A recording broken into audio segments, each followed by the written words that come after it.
If you've ever seen the movie Straight Outta Compton, you will have no idea that he is a founding member of N.W.A.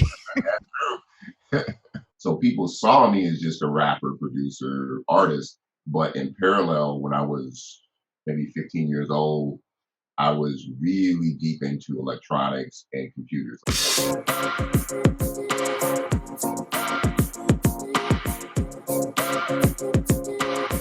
Okay, we're recording. This is another episode of the Automate and Grow podcast. My guest today is from the legendary group N.W.A in the past. You know him as Professor X or Arabian Prince. We know him now as N.W.A. Nazel. Hopefully I pronounced your last name correctly. Yeah. And if you've ever seen the movie Straight Outta Compton, you will have no idea that he is a founding member of N.W.A. He is conspicuously absent. I did find out that I was standing in the back of a couple of the scenes. Oh, that was me? Okay, cool. Oh, is that what so he did have a stand-in. Okay, well, we got him in there. Yeah. Kim, thank you so much for joining me. I noticed one article referred to you as Arab. Yeah. So, people get tired of that whole Arabian, too many syllables. Then my buddies start calling me Arab. And now most of my buddies just call me Rab. I play in like a bunch of basketball leagues and they all call me just Rab. They'll sign me up as RAB and that's it. So, yeah. So we were introduced by a mutual friend, which is DJ Brandon Hoppa. And I know him from Scratch DJ Academy, which we wouldn't know because of my lack of DJ skills probably. So we won't let that reflect on him, more about my lack of practice probably. But Yeah. and I think Brandon was one of the first guests that I had on the podcast. And he said, hey, you need to talk to Rab because he's a venture capitalist and he's a really big technologist and futurist. So I really appreciate you joining me today. Oh, yeah. Love it. Love to be here. So your background obviously is, you had this one career, which was, I will describe as legendary, being a founding member of N.W.A. And then subsequently, you also were a producer and then a solo artist. And then strangely, you made a huge pivot, right? Well, it's funny. That's what people think. Okay. I always say because of two things. One, the lack of internet, because I tell all the young kids when I speak at the school, like I come from the before time, there was no internet. And, the only information you got on people is what people saw. So people saw me as just a rapper, producer, artist. But in parallel, when I was maybe 15 years old, I was really deep into electronics and computers. Like I was buying personal computers like way back in the day. You know what I mean? So I had this kind of dual life where I was doing technology and music at the same time. And and I'm not bragging about this, I had like a really high IQ as a little kid, which wasn't a cool thing in Compton because growing up in the hood, if they find out you're smart, they're kicking your ass. Like you're a little nerd. No. So I had to kind of hide that super tech nerdy kind of side. Yeah. Hide it a little bit. But in order to be a producer in the 80s, what people don't realize, especially an electronic producer, like if you were in a band and played, guitar and bass and all of that, if you're electronic doing synthesizers and stuff like that, you had to know computers because you had to be able to sequence and the audio with the SMPTE and, sequence all your music tracks. So I was deep in it at an early age. That makes sense because I think during that time I would compare it to like when George Lucas was making films, right? Like the technology he was using, he was making on the fly. Yeah, there you go. And you become more or less an expert at it because you're riding the wave up as it's growing. Like you're part of that expansion of technology. And I taught myself coding. I taught myself how to do sprite animation and eventually 3D animation and special effects and how to build video games and actually started working on video games and feature films and TV shows in parallel to doing music.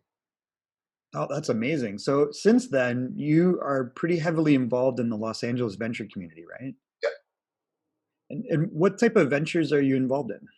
I'm really looking at like esports gaming.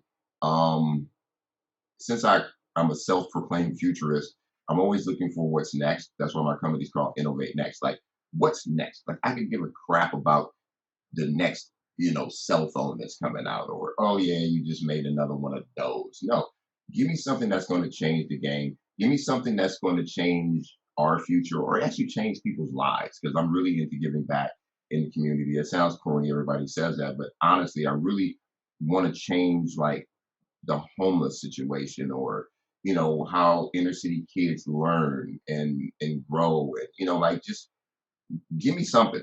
Don't just give me nothing. I'm tired of seeing a bunch of stuff. So I really look at that in the gaming space. I see the gaming space is not something that's fun, but something that's a way out for the next generation of Z Gen or the next generation of youth coming up. Because the way out in my generation and actually subsequent generations was rap, hip hop, Hmm. sports. You know what I mean? Like, oh, you basketball player, baseball player, football player, rapper. That's how you get out the hood, or you selling drugs or doing dirt. But now there's more options. Video games, right? Right. And not only playing, but there's probably 103 jobs in the video game industry right now that no one knows of. And unless somebody tells them or gives them that knowledge, they're not going to get it. It's interesting you bring that up. So there, you probably know these numbers, but I don't think what people realize, number one, is the size of the esports market just in the USA, much less globally. And if you rank it against other sports, it's like number two right now, right? Well, so check this out. It's only in the US, it's only number two to the NFL.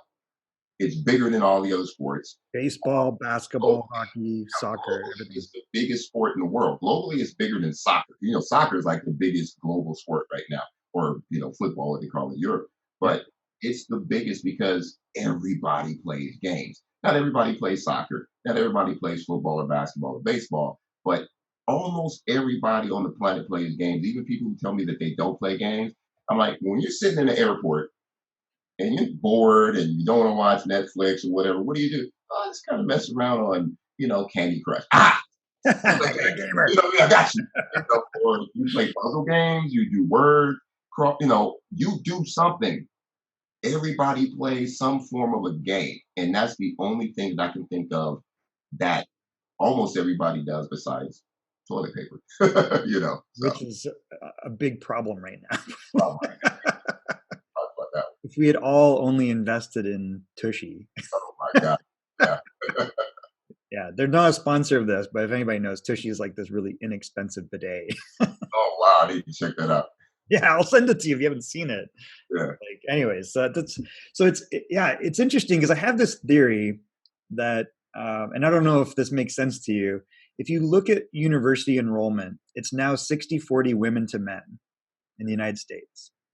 And Wow. so there's a lot of reasons behind that, but I think one of the big reasons is, number one, there's like this crushing student debt, and then there's a secret industry of esports where if you're a gamer and you're really smart and you're really capable and you play a lot of games, you can actually make a living to way more than a living, right? Yeah, way more than living. And I'm actually in talks with a couple of universities and just regular city colleges or whatever about look at this. If you're not looking at this, you can see your enrollment go up like crazy if you have an esport program, Right. esport team, if you offer a scholarship or some type of gaming classes or whatever, you'll see your enrollment go up because it is the future and it's going to actually change the game, as they say it's going to change the game, man, I because think it's already changed it, right? what it has I think and it's just like secret. It's like this quiet revolution that's already happened. yeah, so I talk to people like if you were a videographer or a cameraman or something like that. Here's the crazy thing: you can go film television, you can go film movies or whatever, but you can't film esport competitions because you don't understand it. There's Hmm. also virtual cameras inside the game for filming gameplay within. So who teaches that in school? Nobody. Nobody. That's So really interesting. and the only way to teach and think about this too, the difference between esports and a regular sport. Basketball will always be basketball on any level, from kindergarten level to pro. It's the same game. Mhm. The skill level changes, but it's the same game. Same thing for football, hockey, everything else. Esports, there, I won't say hundreds, but I mean, maybe 30, 40 top games that people play in esports competitions. So that creates this weird thing where all the games are different. Right. So now you have to find people that know that particular game to be able to put on a production, to be able to put on the whole event, because it has to be somebody who knows or specializes in that game. And it's only the players that know that game. So now Mhm. you have to find players that maybe aren't good enough to be the pro, but they know the game well enough to be the director, the producer, the cameraman, the shoutcaster, which is the announcer.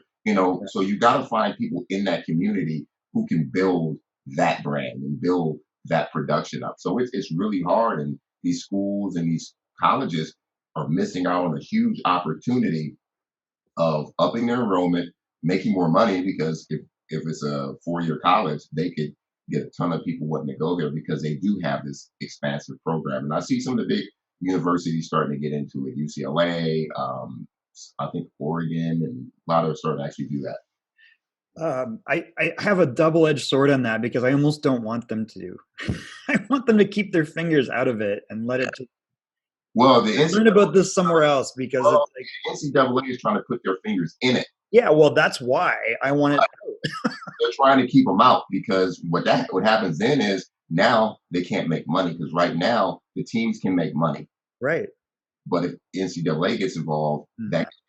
That's such a a can of worms to me. I mean, I think number one, NCAA, what people don't also realize, they talk about escalating cost of post-secondary education, right? And NCAA, in my mind, is at the heart of that because they don't want to pay you as an athlete if you're a top athlete. So it's like their justification is, well, I'm giving you $250,000 free education, yeah, but you right? make billions. Billions, right? And but I can't just make it 250,000 for you. I got to make that fair, so everybody's got to pay 250,000 to justify this value, right? So it just, to them, it's just like flush of cash. But I think that the less they're involved in esports, the better. I mean, I think there's got to be alternative education for all those things you're talking about, which is Yeah. almost like vocational, but it's going to be way cooler than, DeVry or something. Oh yeah, most definitely. Does DeVry still exist? I think it does. I don't know if they do, but I know that what's that other school that's similar to a DeVry? Well, not similar. It's like I don't know, the one University of Phoenix, right? that does all of the music and what's Right, that? right. Yeah, I can't think of. I Oh, know what you're talking yeah, about.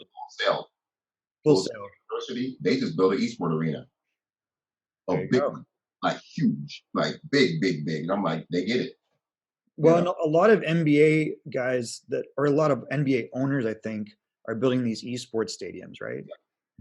And I know there's a bit of a challenge there because you mentioned, for example, like the titles and the publishers of those titles are taking, unlike, like, there's not someone in basketball that invented basketball, like James Naismith, who's a Canadian, by the way, Yeah, but he's not taking royalties on every basketball game, right? no, Whereas that's the kind of, forgive the pun, the X factor, Professor X, but the X factor in esports that has to be solved, or maybe will never be solved, is the fact that the publishers get such a big slice of the pie, and it's yeah, tough on the arenas, right?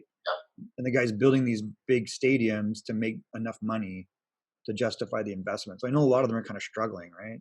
yeah, and it's not only that; it's too, because every kid who plays has a computer at home, and a lot of them can't get there. Mm. So they're at home doing their thing. They're online, and I think what's going to end up happening is, and this is what I foresee, and that's why my gamble in the venture space is not as much the teams, but the infrastructure, because everybody's trying to build.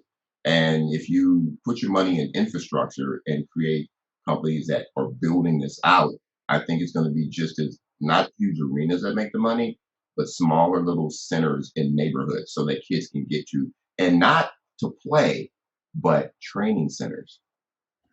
See, this goes back to what I was saying about the vocational thing. So you get it. Like, I think that's the way to go. Like, Yeah. Yeah. It's not about playing anymore. This is Yeah, UCLA, stay out of this. so, yeah. That's really interesting. And there, what's interesting too, I think, is the fact that there's like this retail wave of, death, where the retail apocalypse is probably putting a lot of pressure on space. Hopefully that translates to a lot of available space for these things that isn't exorbitant, which I'm not sure if it does, but oh, sorry. We'll cut that. Good ideas about that one. Yeah, I'm ahead of myself you're here. ahead of the game. But that's the truth. It is what it is. Like we're talking to malls now about doing alternative stuff with their spaces to drive traffic. You know, and It might be too early though, right? You might need to let them bleed in pain a little bit more. oh, they're bleeding. Believe me, they're bleeding. I walk in like just half the Sears stores closed. So there's like a huge space that they can't do anything with because who's moving in there? Nobody. Maybe Dick's Sporting Goods. I've seen Dick's Sporting Goods kind of come in and take some spots, but even They're they're crazy if they do, I think. I don't know. It's weird. yeah, so it's going to be alternative. I think a lot of these big malls and shopping centers will have to start dealing with more, getting into entertainment more, Right. not just the theater. Like, what other types of entertainment can you have to supplement these stores so you Yeah. can drive people? You got to figure that out. Yeah. And I think that's the challenge is landlords are just, thinking about real estate cap X and stuff, right? They're not thinking of the retail experience. And apparently neither are retailers. And that's why they're, I think, kind of dying, right? Like they're, I mean, I wish somebody would hire me at Sears. I could turn that company around and you don't want to work there, my friend. no, I'm serious. Have you ever walked in? I think that guy's riding it into he's like a vulture capitalist. It's like, Here is where people go to die. You yeah, walk into Sears, I'm like, that's the same shirt I saw 10 yeah, years ago on the same rack. right. You know what I mean? He Like, doesn't care about that. He's a vulture capitalist. He's making money on the death spiral. I can tell.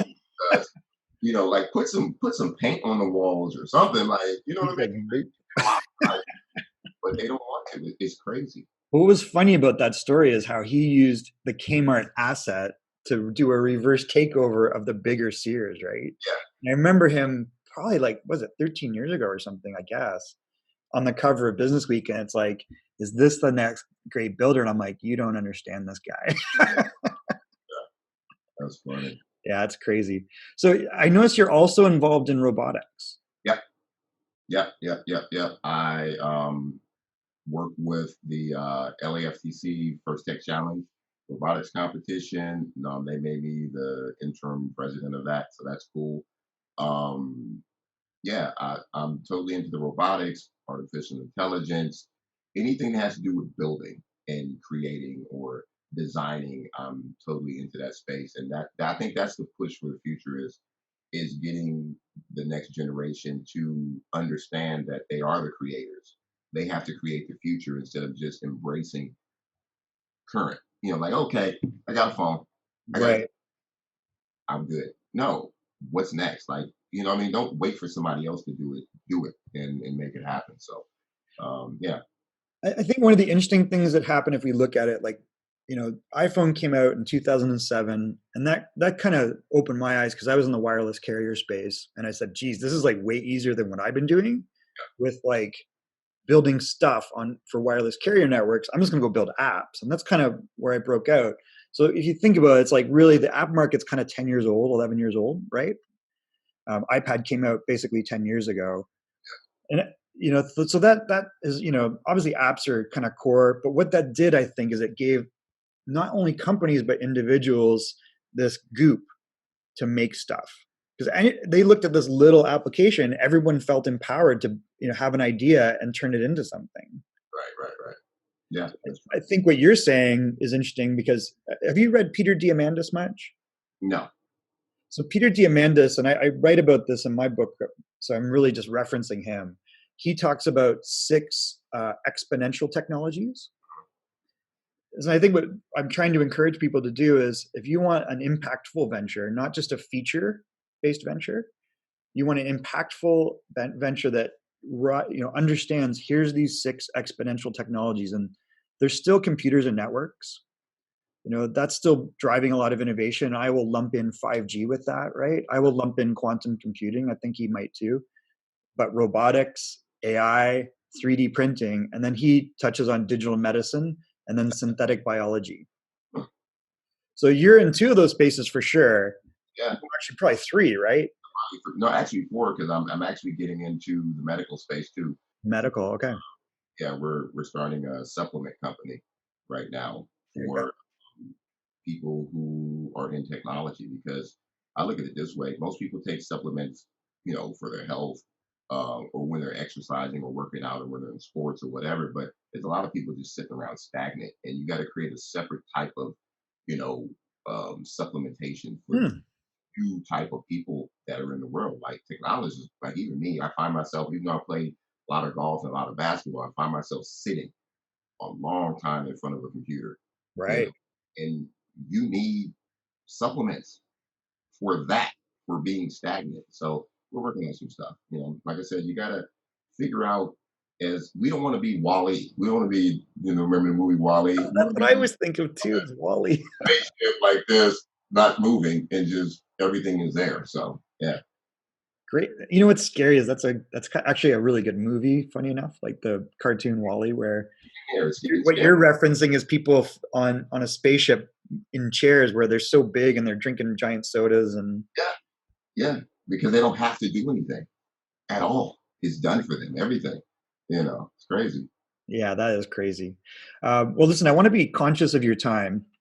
Is there anything we haven't touched on that you would like to make sure that we get some message out, or is there a good way to get in touch with you? Like I said, man, you know, I'm into a lot of things in the gaming space and the music space, but I'm really passionate about the message for the future generations because I'm getting old. We're all getting old, and somebody's got to take care of us. And I don't see it happening right now. I'm like, hey, what are y'all doing? Nothing. Well, I firmly believe that entrepreneurs change the world.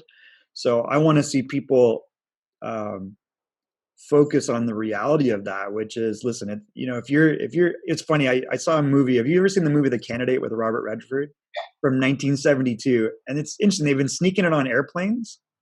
And if you watch that movie, he's talking the exact same topics that we're talking about in elections and politics today. Nothing's changed. And that's the problem. I always ask. I'm the I'm the worst person to put in a corporate meeting because I'm disrupting that meeting because I'm always asking why. Like, why do you do it this way? Why are there these protocols? Like, you're slowing things down. Like, what the hell is this? Why do I have to sign that? What is it? You know, like, whoa, what's Right. going on? Like, No, I'm the same. you're a big corporate company with billions of dollars, and you slow down your own process and waste so much money. You know what I mean? And then you have like the younger generation, which those are your creators. So go get them young. Find that 14-year-old kid, that 12-year-old kid who has an amazing idea and fund that.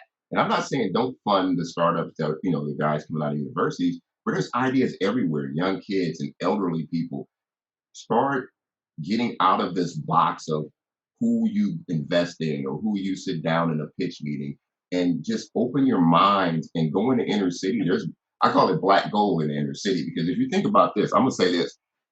Think about every success out of the inner city, whether it's a rapper, clothing designer, whatever. They don't have money, but they have hunger Right. and end up making millions of dollars off of nothing. Imagine if they had support, if they had somebody that could fund things in the inner city. You would have so many ideas come out of there. It's a gold mine, but I'm pushing these investors that way. They don't understand it, and I'm pushing them that way. I'm pushing them into esports. I'm pushing them into gaming. You know, so yeah, So I love that. As I talked to you before we came on camera, I've started something called Founders Pack. yeah, My idea around Founders Pack is pretty much like you're echoing a lot of things. So I'm trying to hold myself back, but I want to over 10 years. I'm like, listen, what's the next 10 years for me? I want to create this vehicle where founders can meet, but more, I want to be able to provide from education up to the point where we're helping ventures like scale. So impactful ventures as opposed to feature-based ventures, right? So I'm really interested in the same thing. I want to invite you to do something with me if you're into it. yeah, totally into it. What you got?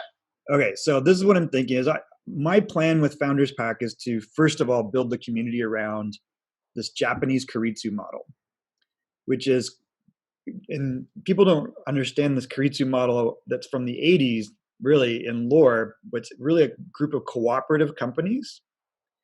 And in those days, they would form around a bank that had patient capital.